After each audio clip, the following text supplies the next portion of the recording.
Today we're going to do a basic leaf stitch. What you will do is first you'll have, a leaf in a shape similar to this one. They can be a little longer, a little shorter, doesn't matter.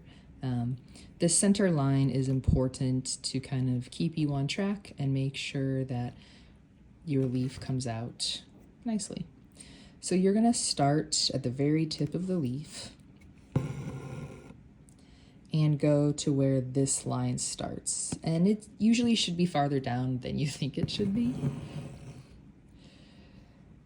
And after you go down through that line, you'll come back up next to where you started, pull through, and then put your needle right under this stitch and pull through.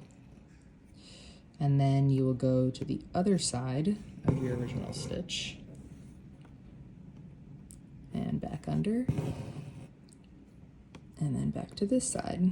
And as you go, you'll follow the lines of the sides of the leaf that you have. So you'll just go along the edges. And this is how you will fill in your leaf.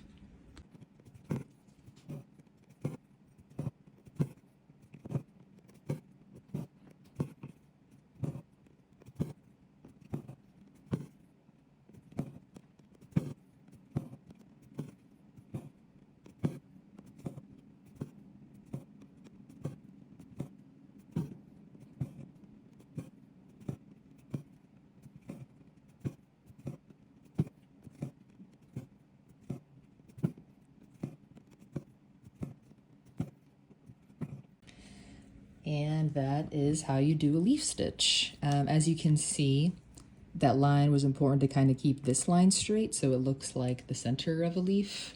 There's not a lot of detail in this simple leaf stitch, but if you have a lot of them, it will still make your piece look really nice. Happy embroidering!